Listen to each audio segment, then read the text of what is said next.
Fala aí, meu amigo ligado no Toque Passa, chegando de volta nessa terça-feira, agora para responder perguntas aqui sobre a NFL no Toque Passa. Já falamos do jogo do Monday Night, já trouxe notícias e agora é hora de responder as perguntas que vocês mandaram aí na segunda-feira e também nessa terça-feira, até às 2 da tarde, que é o horário para mim, até às 10 da manhã, no horário de Brasília, as perguntas que chegaram serão respondidas. Peço para que você compartilhe esse canal, compartilhe esse vídeo aqui para mais pessoas cheguem. A audiência caiu nos últimos dias, a temporada começou. Vamos lá, ajude aqui o Toque Passa a crescer. Muito obrigado para todo mundo que já colabora, com a curtida no vídeo, com aquele comentário aqui embaixo. Se inscreve no canal, clica no sininho aqui embaixo para ser notificado assim que sair um vídeo novo, porque essa semana vai ter live, não sei quando ainda, mas vai ter live, então clica no sininho aqui. Se você puder colaborar, faça parte do nosso clube de membros, tem um botão aqui em cima e o link aqui embaixo. E também conheça a Fanatic Sport Nation, loja sensacional. Tem o link aqui embaixo, ó, camisetas maravilhosas. Link aqui embaixo com cupom de desconto, o desconto é sempre bom, então vamos nessa, roda a vinheta.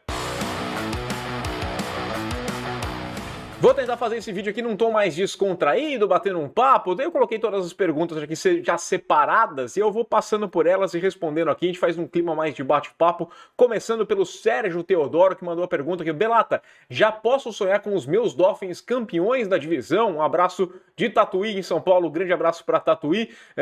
Cara, poder sonhar pode, tá liberado. É sempre muito disponível. Todos os times podem sonhar com o título de divisão, mas a equipe do Miami Dolphins tem sim todo o direito de sonhar com isso, até porque venceu a equipe do Buffalo Bills no final de semana, então tem uma vantagem contra o principal adversário, dá para sonhar, é um time forte, a gente vem falando isso aí desde do draft, desde a troca pelo Tyreek Hill, você tem o Jalen Waddle, você reforçou essa linha ofensiva, trouxe um Armstead, o time é bom ofensivamente e defensivamente. Tem a certa dúvida com relação ao Mike McDaniel, porque é o primeiro trabalho dele como treinador, como técnico geral, né, o head coach da equipe, então pode ter uma queda. Começo de temporada ainda, a vitória contra os Patriots deixou alguns questionamentos, os Patriots foram incompetentes para conseguir buscar o placar, mas tinham chance para isso.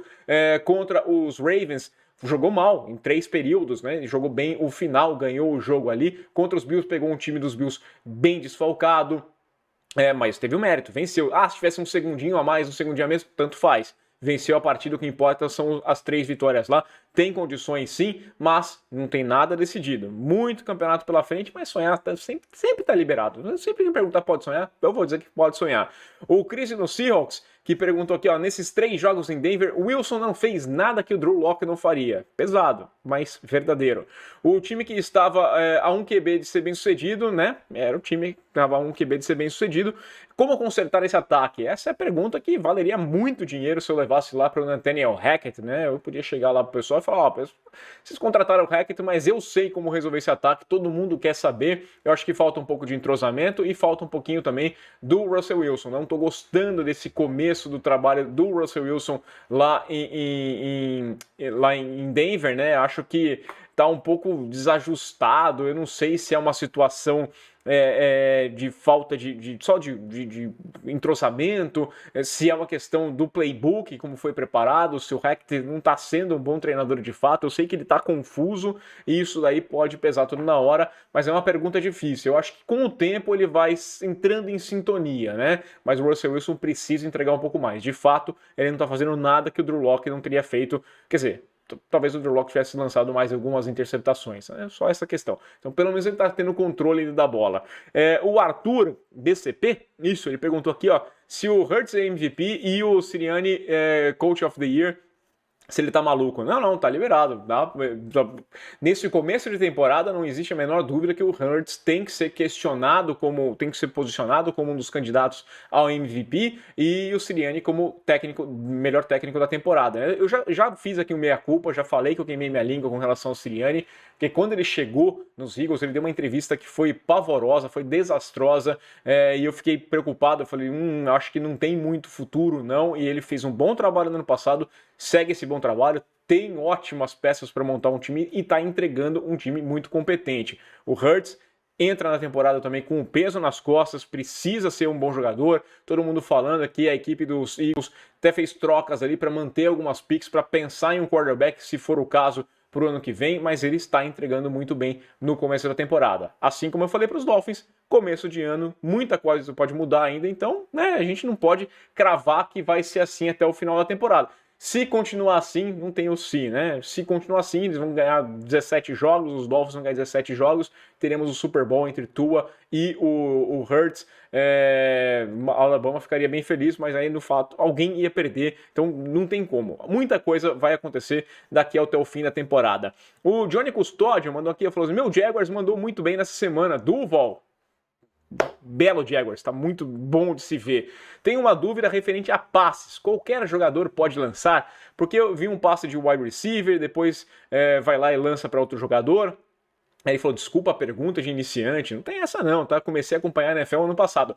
Uma pergunta que eu repasso para você. Você começou a acompanhar a NFL ano passado e escolheu os Jaguars com o Urban Meyer? Bom, respeito mesmo.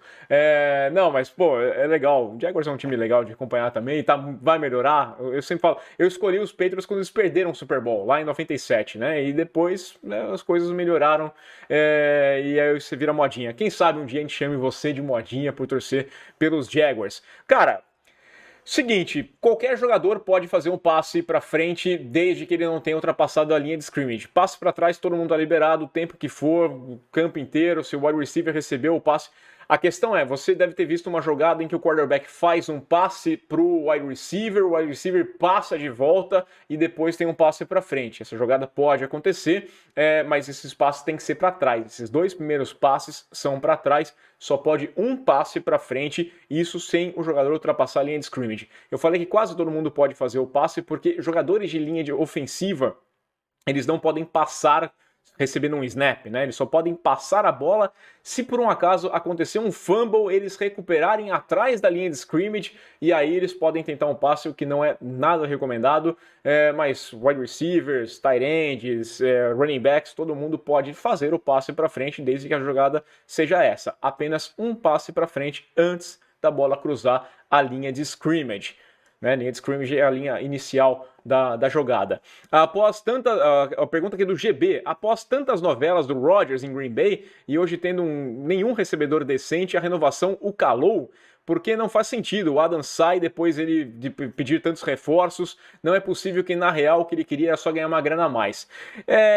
Eu entendo o questionamento, eu tenho uma teoria, né, que você tem que fazer as coisas por amor ou por dinheiro, alguma das coisas tem que estar funcionando, você tem que estar gostando do seu ambiente ou então você tem que estar ganhando muito bem para fazer aquilo. O Rodgers pode estar se encaixando neste momento como o cara que ganha muito bem para fazer isso, então eu vou tocando o barquinho dessa forma aqui.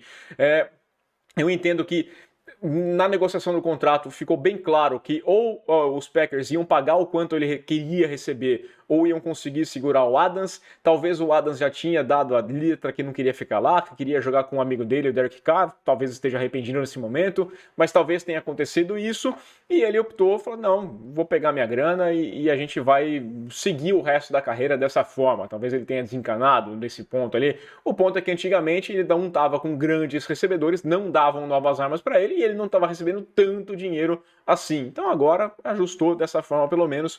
Eu ainda acho que ele tem bons alvos. Até no final de semana, um jogo contra os Bucks, eu falei que o Brady estava sem os seus principais alvos, né? Tava sem o Julio Jones, tava sem o Mike Evans, tava sem o Chris Godwin. O Aaron Rodgers, a gente pode questionar a qualidade do Dobbs, pode questionar o Lazar, mas eram os alvos tradicionais dele. Ele perdeu o Sammy Watkins por toda a temporada, tava sem o Christian Watson, que fez aquele drop ali, então não era grande perda assim. Ele tem jogadores que podem evoluir. Eu acho que o Dobbs pode entregar alguma coisa. Ele tem caras que podem entregar é difícil ter wide receivers. Tem vários times que estão sem, né? Eu entendo que foi um pouquinho... Ele sabia que o Adams não queria ficar mais por lá e aí não tinha muito o que fazer. Pelo menos recebeu a grana, encheu o bolso e vamos embora. O Carlos Katayama mandou uma pergunta aqui. A maior surpresa entre os quarterbacks esse ano é o Tua e a maior decepção é o Russell Wilson? Aí o Arthur até respondeu, até eu juntei essa conversa inteira, que ele falou, Jalen Hurts aparentemente joga vôlei. Né, é que talvez eu esperasse menos do Tua do que do Hurts, não sei, eu acho que o Tua e o Hurts são grandes surpresas pelo que a gente esperava, eles tinham qualidade, eles tinham potencial, sempre foi discutido, tanto é que, por exemplo, o Tua das primeiras picks de um draft, né, era o cara considerado a first pick até se machucar e o Trevor Lawrence acabar sendo a primeira escolha. o Hurts saiu um pouquinho mais lá adiante, mas era visto como um quarterback que tinha ali o seu potencial. Talvez o Hurts seja uma surpresa maior, mas o Tua vinha jogando pior. Eu não sei se eu enquadro esses dois caras como surpresas, porque eu entendia que tinha ali alguma coisinha. É a decepção, sem sombra de dúvidas, o Russell Wilson né? Ele começou muito mal pela grana que ele está recebendo, não pode arrumar tanta desculpa assim, e o ataque não está funcionando, né? Produzindo muito poucos pontos, não consegue andar, é modorrento, é chato. O jogo contra os 49ers foi mais um jogo muito ruim, muito chato de se ver. Contra os 49ers foi assim, a estreia contra os Seahawks não pode tentar chutar um field goal daquela distância com o quarterback ganhando tanto dinheiro, é a maior decepção. Maior surpresa, acho que é cedo ainda, mas coloco sim o Tua e o Hurts como boas surpresas neste começo de temporada. Acho que talvez o Cooper Rush seja uma melhor surpresa, né? Afinal, as 3 primeiras partidas ele como titular, 3 vitórias, começa muito bem na equipe dos Cowboys, que não foi preparada para ele, né? Isso leva em consideração também. O Hurts e o Tua tem, alvos bons demais. Qualquer coisa que eles fizessem abaixo disso seria motivo para crítica.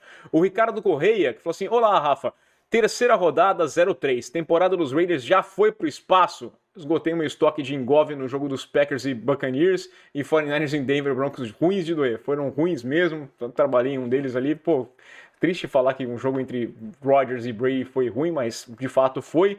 E sobre os Raiders, não digo que já foi para o espaço, até porque a divisão está bem aberta, com os 3 times, né, com 2-1, 2 vitórias. Aliás, 2 times com 2-1, Broncos e a equipe dos Chiefs, um time 1-2, que é a equipe dos Chargers, com problemas nos Chargers, com perdas aí, com lesões. Não confio muito nos Broncos, tentando se arrumar ainda. 0-3 complica bastante a vida, né? Fica sem sombra de dúvidas, até porque já perdeu o duelo dentro da divisão, mas não acabou a temporada. Já vi milagres acontecerem com times que começaram 0-3. O problema é que a derrota para os Cardinals, acho que ela é a mais dolorosa. Eu esperava a derrota para os Chargers na primeira partida. Perder para os Cardinals, muito doloroso, pelo jeito que estava tranquilo aquele jogo, né? Parece que desgastou mentalmente. E aí você pega um Tennessee Titans tão fragilizado e consegue perder de novo. Então pode começar a afetar psicologicamente, pode perder vestiário, né? Josh McDaniels já teve uma primeira experiência como técnico na equipe do Denver Broncos, e segundo eu conversei com o Lonnie Paxton, um ex-long snapper que jogou nos Patriots, depois foi jogar na equipe dos Broncos com o Josh McDaniels, ele falou que o McDaniels chegou com uma filosofia de Bill Belichick, querendo ser um Bill Belichick lá dentro. Funcionou enquanto estava vencendo. Quando começou a perder, o pessoal começava a questionar: que esse cara tá. Quem? Ele não é o Belichick, ele não ganhou o que o Belichick ganhou. Então pode perder o vestiário. Se ele chegou dessa mesma forma, pode perder o vestiário mais uma vez. Eu duvido que ele tenha cometido o mesmo erro 2 vezes. O Arthur Alves, que pergunta aqui, queria saber por que o field goal e o extra point tem sempre um ou mais jogadores da defesa na sobra. Mesmo com o relógio já quase zerado, não seria melhor mandar todos os defensores para tentar impedir o chute? Sim e não. Porque às vezes você pode pegar um chute que é longo e retornar esse chute, né? Acabar, e por isso que fica um cara mais lá no fundo. E o ponto não é questão de quantos homens vão, mas a velocidade que eles chegam, né? Porque é tudo muito bem ensaiado. Rola o snap, é questão de milésimos de segundos, a bola já tá ali. Então não é muito questão de quantos homens vão em cima, é mais uma questão de velocidade que você chega perto da bola. É normal que você tenha, até para evitar uma trick play. Às vezes o cara se levanta ali, vê que não tem ninguém no fundo, o holder pega e faz um passe e consegue uma primeira descida e anota um touchdown sem ninguém no fundo. Então é melhor se prevenir e deixar alguém um pouquinho lá atrás. O Carlos Alexandre Rezende, que pergunta aqui: por que tem jogador de defesa que empurra o jogador com a bola ao invés de puxá-lo? Vejo que às vezes ele já parou de avançar, mas recebe uma ajuda da defesa. Isso aí chama diarreia mental. É uma pane, né? Às vezes acontece, o cara vai tão pensado, tão focado. Sabe quando você solta uma carne e o cachorro com fome vai correndo atrás dela? É isso, ele vai lá, ele abraça, ele nem tá vendo direito o que ele tá fazendo, ele acaba, muitas vezes ajudando, mas a ideia dele é derrubar. Ele quer parar o jogador e derrubá-lo de alguma forma, e às vezes acaba até de uma forma colaborando para que ele tenha um avancinho mais ali de uma ou duas jardas, mas pelo menos evita que o cara vá mais adiante. O Carlos Alexandre Rezende perguntou aqui por que os Chiefs não recontrataram o Cairo, né? Acho que é o Cairo Santos, Porque o Cairo tá jogando na equipe do Chicago Bears, né? Tá bem lá, não tem como você trazer, não vão oferecer uma pique. O Butker é um kicker mais confiável, o Butker é um kicker melhor, foi quem tirou o emprego do Cairo na equipe dos Chiefs. Ele é um kicker que acerta chutes mais longos, né? Mais automático, assim diria. O Cairo passou por aquela lesão, acabou sendo cortado. Como o Butker resolveu muito bem, não foram atrás dele de volta quando ele se recuperou. Ele até teve um mau momento ali que ele tentou acelerar a recuperação dele, não era o caso, ele mesmo admite isso aí. Se reencontrou na equipe dos Bears, está bem lá. E agora, sem o Butker, você não vai oferecer alguma coisa, não sei nem se os Bears topariam, mas oferecer uma pique em troca de um kicker, né? Por mais que seja melhor, mas como o Butker está previsto que volte ainda, segue lá com a Amendola e tenta não precisar tanto assim do seu kicker. O Hirokami mandou duas perguntas, é isso? Ele mandou duas perguntas aqui, ó. Ele falou assim, Rafa, você já deve ter uma coleção admirável de jerseys, né? Como escolher o tamanho da jersey ideal, né? No meu caso, tenho em vista que o meu chassi é quase igual ao do Ari Aguiar, né? Aquele chassi de grilo. Sei que o meio da temporada é mais corrido, mas estou aqui com saudade de você respondendo as perguntas. Por isso que eu quis fazer um vídeo especial aqui só para responder as perguntas. E ele falou que pretende virar membro do canal até a gente sortear com 100 membros. Vou sortear uma camisa, são 79 no momento. Quem sabe a gente chega lá para sortear essa camisa aqui. Cara, eu sempre pego um número menor do que o que eu uso, né? Eu costumo usar XL, eu tenho um tamanho grande, né?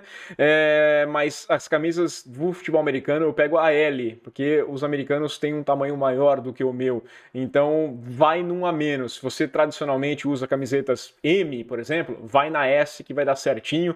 Muitas vezes o pessoal pega até, meus amigos que usam M, usam S, eles pegam as camisas de criança, né, nos tamanhos maiores e funciona. Às vezes eles compram em promoção. Então a dica é pegar um abaixo.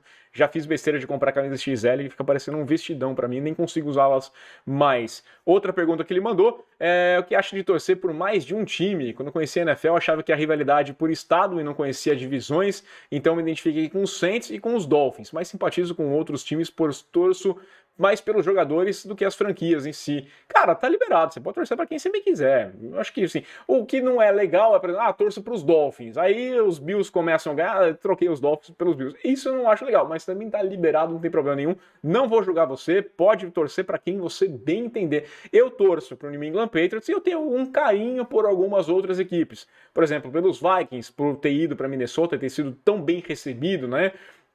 Eu torço para que os Jaguars vão bem, porque é um time tão, né, sofreu tanto, torcia mais para Cleveland, né, deixei um pouquinho de lado. Então, cara, tá liberado. Você pode torcer para quantas equipes você bem entender. Isso aqui ninguém vai julgar nada e quem julgar tá muito errado. Torce para quem te faz feliz. Assistam bons jogos, é o que mais vale. O Daniel Borges falou assim: Rafa, me responde, esse Dolphins é verdadeiro? Puxando aquela primeira pergunta. É de verdade até que passa a não ser. É assim que funciona na NFL. Todos os times são de verdade até que em algum momento eles deixam de ser. Já dizia o Bill Belichick que o campeonato de verdade começa a partir do Thanksgiving. Ali no final de novembro a gente vai ver quem de fato tem aquela história boba, né? Garrafa vazia para vender, mas não sei quem quer comprar garrafa vazia. Mas os Dolphins parecem um bom time. Vamos ver como é que vão lá adiante.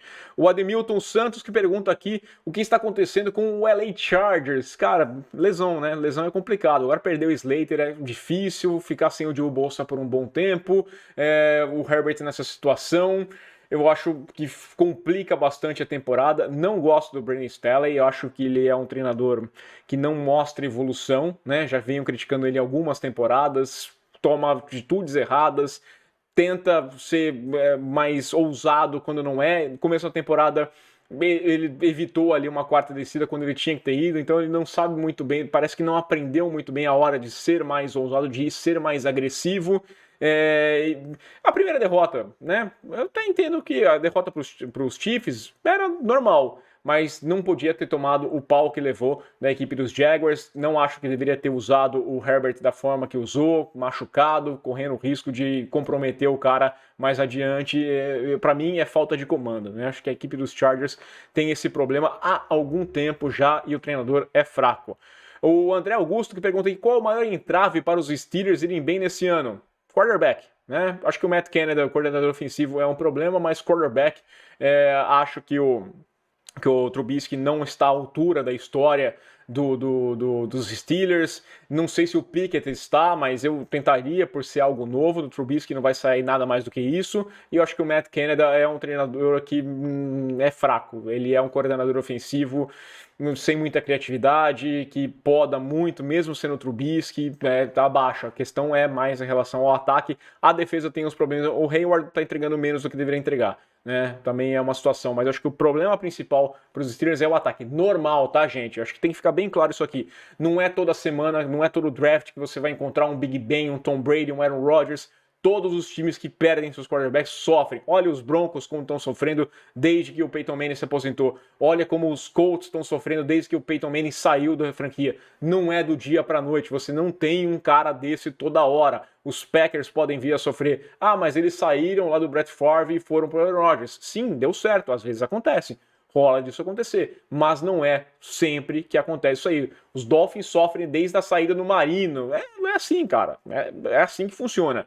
O Matheus Miguel Moraes Nelbern pergunta aqui, ó, membro lá do canal, existe uma chance do Lamar e do Herbert pedirem para serem trocados por intrigas? O Lamar quer um contrato totalmente garantido e o Herbert, caso não chegue nos playoffs pelo terceiro ano consecutivo.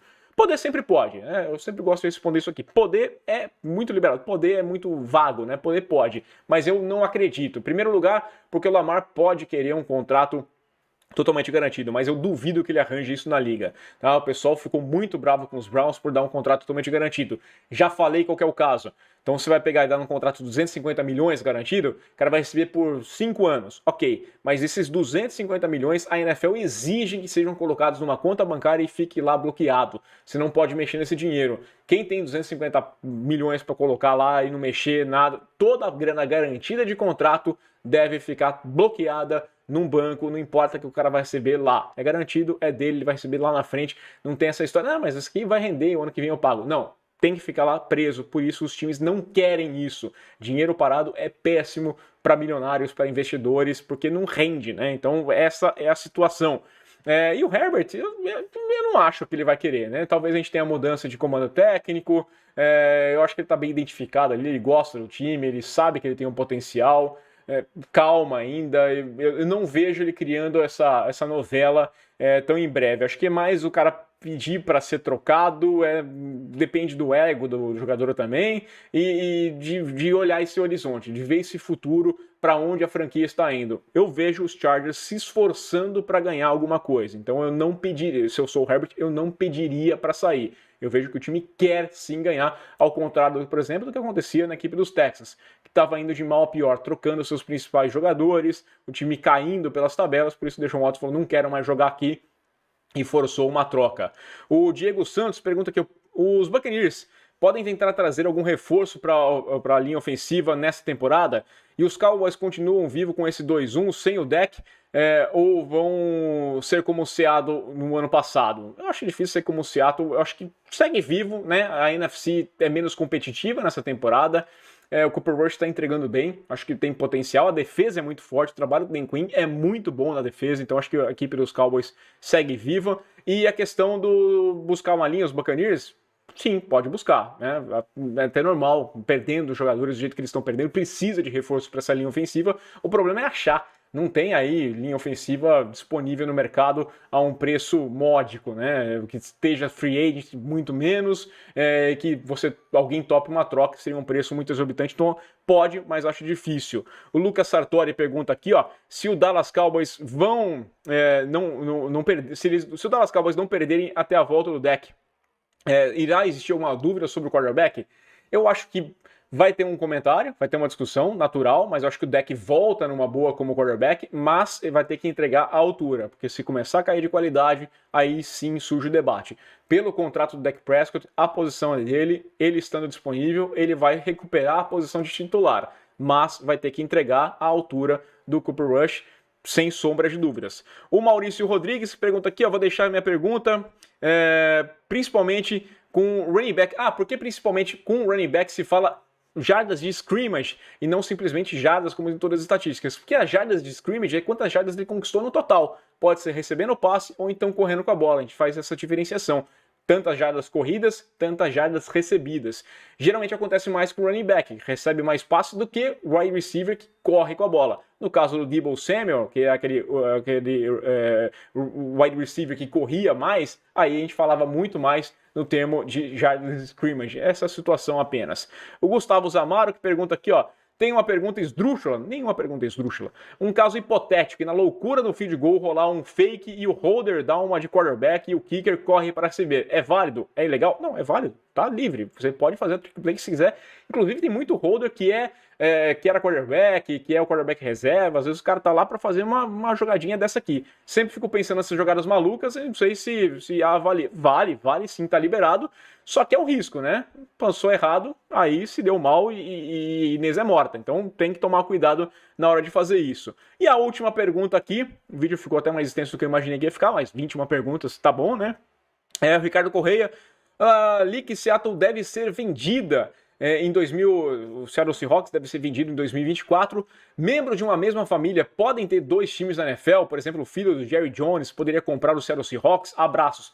Olha, eu acho muito complicado, eu não sei se existe especificamente uma regra proibindo isso, mas todas as compras elas são aprovadas pelos outros donos, e eu acho improvável, porque, por exemplo, o filho do Jerry Jones, teoricamente, ia herdar a equipe quando o Jerry Jones morresse. E aí ele ficaria com 2 times, então isso aí ele teria que se vender a outra equipe, né? E eu acho que ia gerar uma contestação de outros proprietários, no caso de uma necessidade, sei lá, se o Seahawks ganhar esse jogo, classifica os Cowboys, ou se ele perder isso aqui, tudo isso aqui vai prejudicar uma outra equipe. Tudo isso eu acho que seria colocado no papel, e não sei se existe de fato uma regra que impede isso. Algumas mudanças foram feitas, por exemplo, para eles serem donos de equipes de outras ligas, mas eu não sei especificamente se a família está proibida de comprar times na liga. Só sei que tudo tem que passar por aprovação de todos os membros, né, todos os proprietários de time, e eu acho que seria muito improvável isso acontecer. Também não sei se seria útil, né? Eu acho um cenário muito besta, né? O filho do Jerry Jones vai ganhar a equipe quando o Jones morrer, e aí ele vai decidir o que ele vai fazer, se ele vai seguir com ela, então se ele vai vender, como outros herdeiros fizeram na liga recentemente, como acontece até no caso do Seattle Seahawks. É isso, pessoal. Respondi bastante, acho que tá legal o vídeo. A gente volta nessa quarta-feira, talvez tenha live, e numa próxima. Vou tentar fazer isso aqui toda semana. Semana que vem a gente conversa mais, responde mais perguntas. Aquele abraço!